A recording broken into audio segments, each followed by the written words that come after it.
Hey again. Thank you so much for all of the kind words on the last video. I'm really shocked that the algorithm was so kind to me on that one, and yeah, just thanks again for all the comments. It's been really, really lovely to get, you know, a real big confidence boost and you know, just a bit of encouragement to keep at this and keep working on it. I've been out 3 times this week trying to look for places with good viz, trying to sort of get that same quality footage that I had in that first video, but it's been a bit of a fail so far. From here, I've come down here to Queenscliff. The viz looks a lot better, but I won't know until I put my head in the water. Hopefully it's decent. Hopefully we might see some squid or some trevally coming through. Main things to note about this spot is just how dangerous it can be. You can be able to see a little bit behind me just how currenty it is, and this is sort of mid-tide. So yeah, when it comes to diving down here, I'd really advise going with someone who's done it before. We're gonna drive up the beach a little bit. We might go have a look at the pier as well, which is down this way. Just to have a look at the viz, see if it looks a bit better right out by the heads over there. And then from there we'll hop in and probably we'll drift basically in this way until slack tide comes on, and then we can have a bit of a spear around on slack tide, stay in the same area, and then hopefully when the tide starts to go out, we can get sucked back to where we started and hop out before we get sucked way outside the heads. Fingers crossed it goes well. I'm gonna try and cut in a bit of footage from my earlier dives in the week, just to be a bit realistic about how it is here in Melbourne, you know. Often you can still go diving even if the viz isn't amazing. You know, I've been out twice, once to Mornington and then once down at Flinders. I did see a bit of life. I saw some stingrays, eagle rays, had a dive under the pier and did a bit of cleanup. It was great, but nothing on the fish front, you know, nothing shootable, nothing I could take home. So I'm still going to include that footage, still going to talk about it, but I think, you know, most people are here for the spearing, so I definitely want to at least include some spearing in my videos, for now at least. I definitely do want to try and expand a bit and do more, you know, a bit of broader ocean stuff, maybe some species guides, you know, some spot recommendations and like how to choose spots, choosing weather, and I might talk about that a little bit on the voiceover for this one. Yeah. So yeah, we'll head over to Point Lonsdale, we'll have a look around, and then from there we'll probably see you in the water.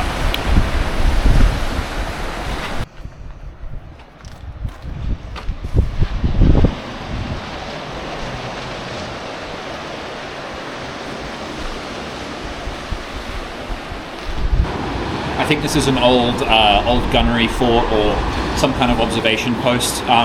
Near the heads in this part of Victoria, there's a lot of these old military, you know, things from probably early 1900s, I'd say, back when they were worried that people were going to come in through the heads. But I mean, we're so far south, I don't think anyone's going to be invading us anytime soon. Yeah, pretty cool to see. Over on that side, up over there, there's Point Nepean National Park as well, which has some awesome old bunkers you can go and explore as well. And I've done a little bit of diving on that side. Back when my boat was actually running and operational, I got out there and did some dives near the heads, and that was a pretty unreal place to go and dive. But yeah, it's not accessible by shore because there's a bunch of unexploded ordnance still in the cliffs. I think they mined it a while ago and they've just blocked it off because they're worried that they haven't got all the mines out, I believe. So cool spot to go and have a look around though. And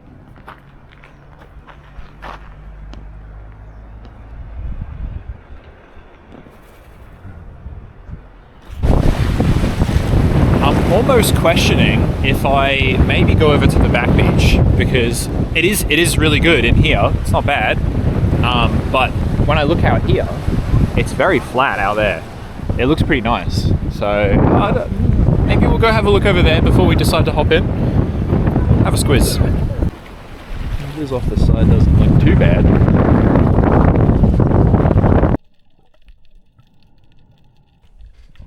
So we ended up staying inside the heads. It would have been a pretty long drive out to the nearest reefy spot, and I thought I'd better stick to the plan I'd already filmed an intro for. First thing that caught my eye was this nice abalone. I'm not sure if it's a tiger or a greenlet. They're in close season now though, so I can't grab it. But I do know where to go if I want to find some nice big ones. There are heaps of them around here on this day, and lots of shells as well. The other sort of thing I really noticed when I first got in on this spot was the current, and it was pretty tough keeping up with, well, trying to stay on the same spot, essentially. Anytime I'm on the surface, I am kicking. Otherwise, I'm getting sort of dragged off where I want to be. So my dives here were a little bit strained, and I think I couldn't fully relax. My head was moving around a lot, and I didn't have very long breath holds, but I think that's because I couldn't fully relax my body. Just down here, I've spotted something very bright on the bottom there, and yeah, it's a clutch of squid eggs. Maybe a little bit old because of the algae growth on them, but there could be squid around if I see them. Generally, if they're fresh and you sit on the eggs, the squid will come over to protect them.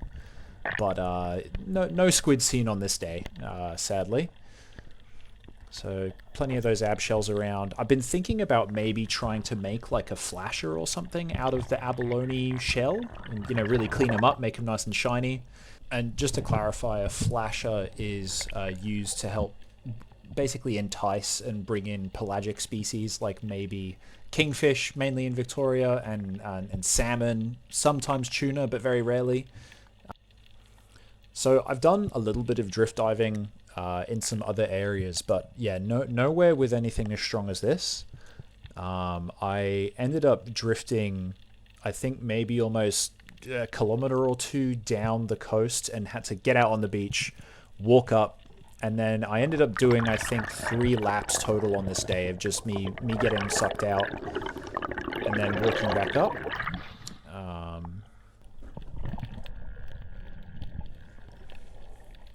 Here I see a couple of nice green wrasse. I thought about taking a couple this day, but it was still pretty early.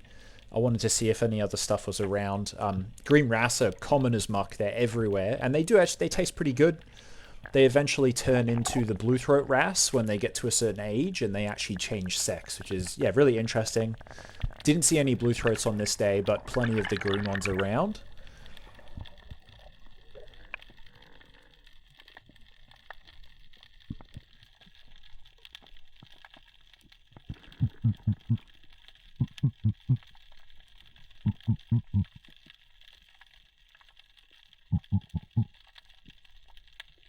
Here I'm just sitting in the current and grunting, essentially to try and bring in some fish, make a bit of noise, and they might come in for a look. I don't know whether this worked so well on this day. I think maybe the current affects how sound travels underwater. I'm not sure. I would assume it does slightly, like the wind carries your voice a bit further sometimes.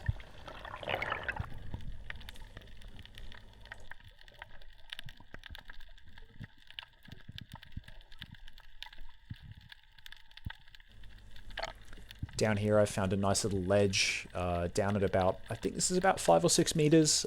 I wasn't diving very deep this day. I was keeping it pretty chill and shallow because I was pretty gassed from all the finning. I think this is my first sighting of a couple of zebrafish. That's a magpie morwong right there. We do take one of those later on in the day, but I didn't get that on footage. They taste very nice. Little seal there off in the distance. Alright, lap 2. The water's getting cleaner. This is so this is a clip of what I believe to be the largest dusky that I have ever seen. A dusky morwong.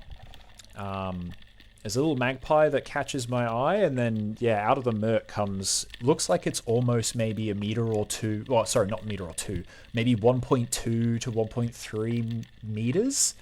He's a big boy. I almost thought it was a kingy at first, but it's a bit early in the season for them. Yeah, massive fish that was. So from the surface, I saw a school of fish come through, and it turned out to be a school of somewhat, small to medium-sized trevally. And look, I had a bit of buck fever on this, to be honest, and I probably should have had my long gun with me. There's maybe... The minimum size for these is 20 centimeters, and some of those were just on, I believe, but Bit of a rip. They're fantastic for sashimi, but I'll have to get them next time. They disappeared very fast after I took that shot, so no more chances at them, sadly. Ended up just working on the zebra a little bit, trying to see if I could get close enough, but he also was not playing ball. The water wasn't super clean, but it was just clean enough that I think I should have brought the long gun out rather than the short.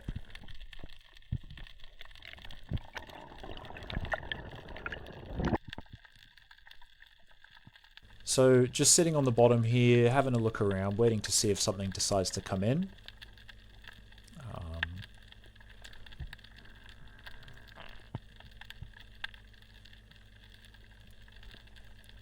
And look, I've been seeing a few of them today. A cheeky little zebra comes over. I haven't shot one for a while. They're generally something you get at the start of your spearfishing journey. Still a good fish. I just think they need to be seasoned well and treated well. They're a vegetarian, a grass eater, so they do have a bit of a weedy taste to them. This one as well, because of the seal earlier, I'm really focusing on getting that into my hands as quickly as possible and not letting it dangle. Anytime you have any sort of predator in the water, you want to make sure that you put the fish out quickly, get them straight in the catch bag, don't leave them out and about because it just brings trouble. You know, I find that this method has worked for me so far pretty well in Victoria. I haven't had too many problems with predators, seals, or anything like that, and thankfully that seal I saw earlier didn't even make an appearance, although it would have been cool to play around with a seal and stuff like that. He probably would have tried to steal my fish.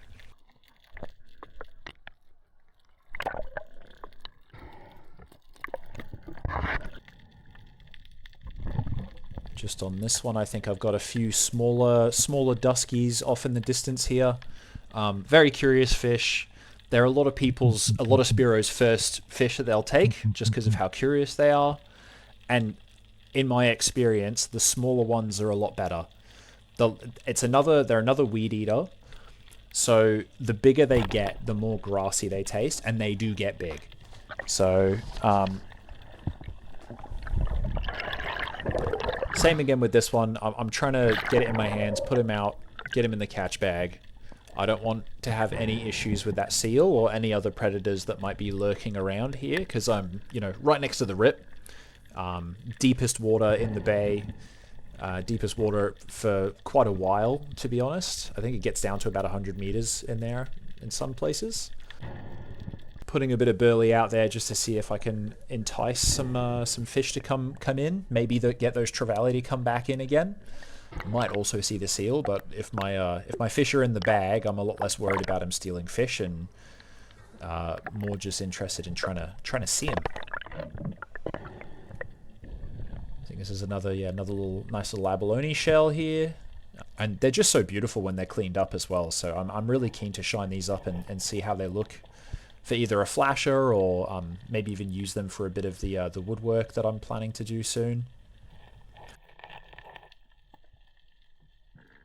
Alright, so pretty much cut to my earliest dive of this week. This is Mornington. I got 2 clips out of it. It was pulling a little bit of fishing line I found. There were some jellyfish. There was a few other bits and bobs around, but it wasn't super clean and very choppy and wavy. Did have this lovely interaction with this little sweep though. Yeah, very cute little guy. Very curious, didn't really mind me. Came in for a real close look there. I've never had him come in like that. The next few clips, I'm doing another intro from the Flinders dive. All right. Hey guys, how you going? Video number 2. Today I am out at Flinders. It started as a lovely, beautiful, sunny day, and it's very quickly turned into a usual Melbourne day with cold, well not cold, it's still probably about 20-25 degrees actually. It's gotten rainy, it's gotten cloudy, not necessarily a bad thing for spearing. I had a chat to a fella down by the pier who was just getting out, and he was saying that it was very dirty, like it was maybe like 3-4 meter viz. So hopefully with that incoming tide it should clear up really nicely. We're going to walk out to the point and then ride the incoming tide back in. And then, yeah, hopefully we see some trevally because people have been catching heaps of them down here. If not, we'll see what's around. Take something if it looks good. Yeah, if not, we'll just have a nice dive, get in the water, hopefully see some cool stuff. Yeah. I've got 2 guns with me today because I don't know what the viz is going to end up being like throughout the dive, so I've got my short one and my long one, just in case it ends up getting really clean and I need a bit more range. I did have a bit of a look over on the Mushroom Reef side, on the open ocean side, and in the pockets close to shore it looked very clean, so I'm hoping that clean water pushes in here and I get some really nice water, so we'll see. So yeah, walking up along the coast here out to the point, there is some very dirty water in close, but I can see some cleanish looking water a bit further out. So hopefully once we get up there we can push out through that dirty water and find some nice clean stuff. Didn't end up being that clean. There's heaps of butterflies dancing around in the wind here. It was awesome to watch. I wish I had a bit of a better camera though. So we're in the water, and one of the first things I notice is my flag is missing. After, you know, not having it correctly in the last one, I specifically set out to fix it, and by the time I got here to the water, the flag was gone. So I think it got blown off by all the wind.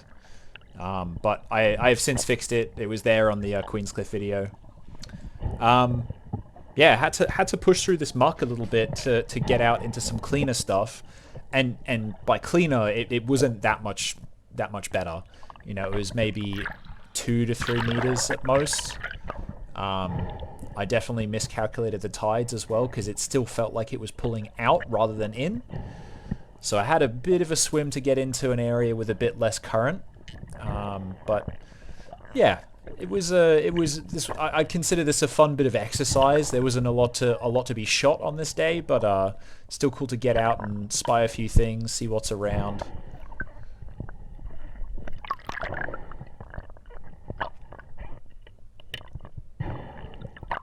That was pretty much the only time I loaded that gun this day, because I never shot it. And look, sometimes it goes like that, you know. I have plenty of days where I go out and I shoot nothing at all, and I just enjoy spending time with all the critters out there and, you know, seeing cool things and gliding along.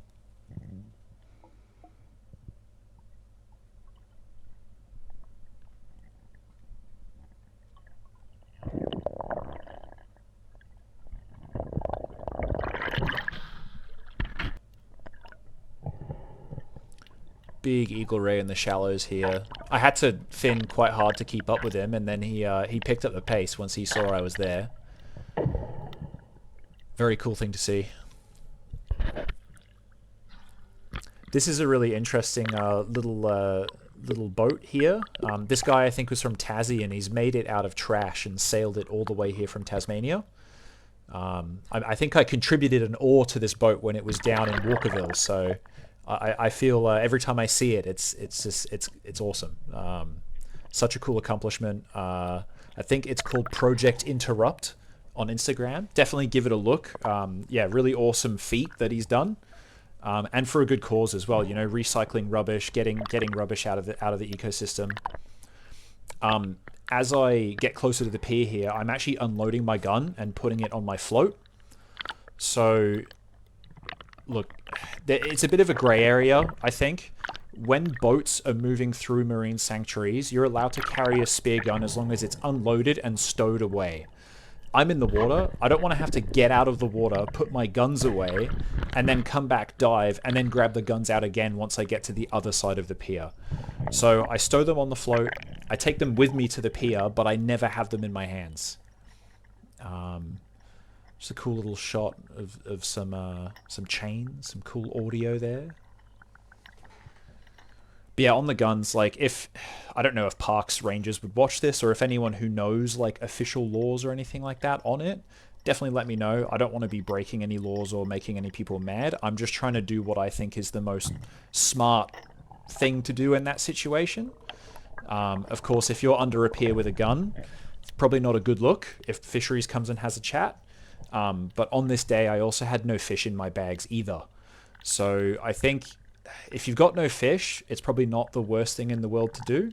If you've got fish, I would stay well away from the pier. Just off the chance that fisheries comes and checks your bag, you can't prove that you didn't shoot that under the pier. And that could be a big fine, big loss of your gear, which, yeah, not ideal. And we want to protect what's under here anyway, you know, like there are some really cool fish under Flinders Pier, and they need these spaces, these safe areas to be able to grow and breed and all that kind of stuff. So, yeah, I'll always respect marine sanctuaries and their boundaries, and I'm really just having a bit of a fun dive around at the end here. As you can tell, though, the viz is not spectacular. I probably should have brought a torch with me. Would have got some better color and some better imagery out of this one, but we were just making it work, trying to not waste the dive, even though the viz isn't too hot. Good time to stretch out the lungs as well and just have a bit of a practice. It's a nice 5 to 6 meters on the end here at high tide.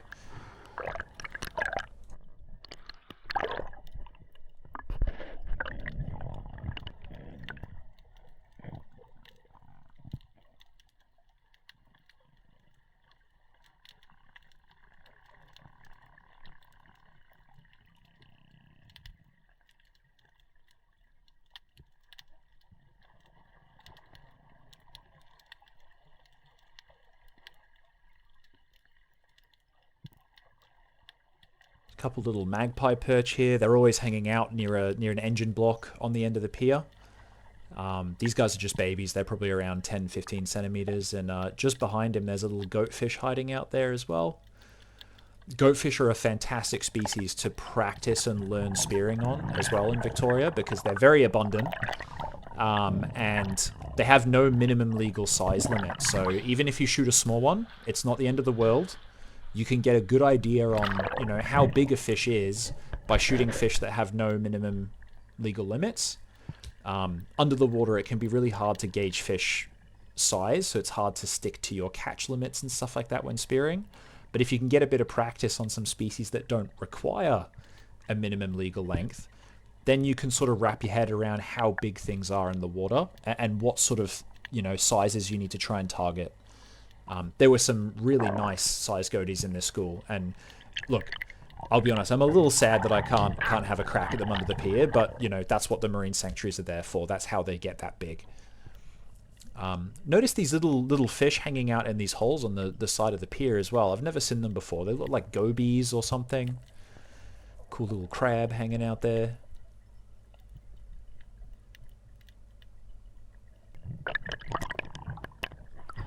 And then, as you'll expect from my videos as time goes on, I'm always going to clean up as I go. Like I said on the last one, it's karma. It's my own. If I'm taking something, I want to give something back. You know, even though I didn't take anything on this day, you know, I'm loading myself up with the good boy points for later.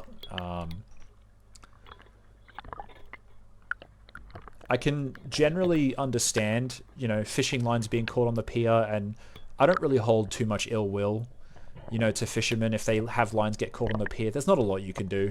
You know, sometimes you do just have to pull the line, but at least I can get in and do my little bit to help clean up.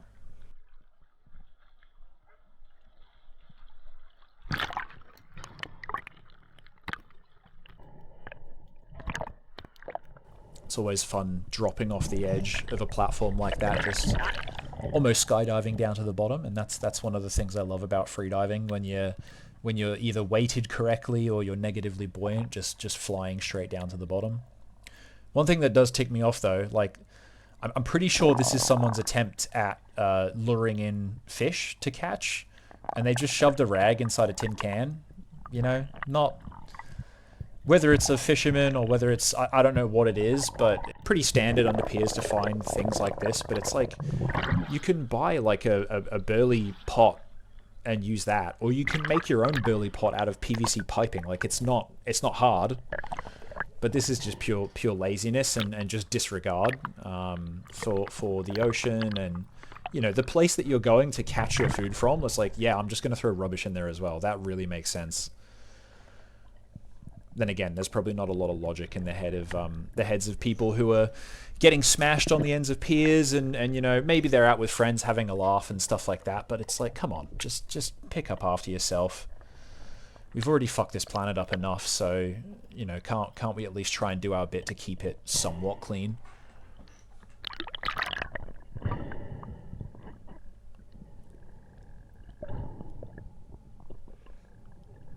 I am thankful that at least the current seemed to push, you know, a fair few of these bottles all into the same spot. So got a good little haul out there.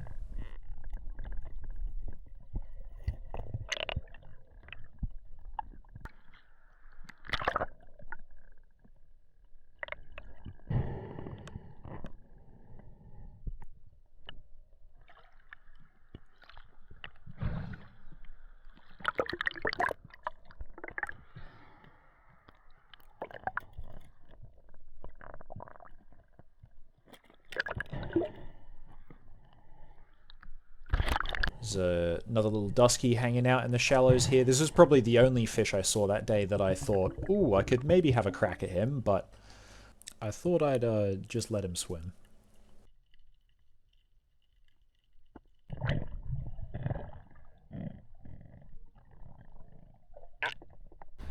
All right, well, that was a long dive. Not too much to show for it as well as far as fish goes. Very, very quiet out there today. We came in from the point past the pier over here, and yeah, didn't see much of nothing. Very, very quiet. So much like the guy who dove this side said, the viz wasn't too spectacular. Even when I found the good viz, it wasn't there. So yeah, not a whole lot to write home about fish-wise. We did see some cool stuff. There was a big eagle ray. Found a little stingray for a bit. I think I got a nice shot of him. And then, yeah, came over on this side. I went under the pier first, and then, yeah, did some cleanup under there. And over here, you'd be deceived for thinking that looks pretty nice. There's a bit of color in there. The water doesn't look too bad, but yeah, the viz was not ideal. So this swell shark was pretty much on this exact same spot probably a year ago. You can still see cool stuff in low vis. I think I'm wrapping up the video now, so yeah, thank you. If you made it this far, that is.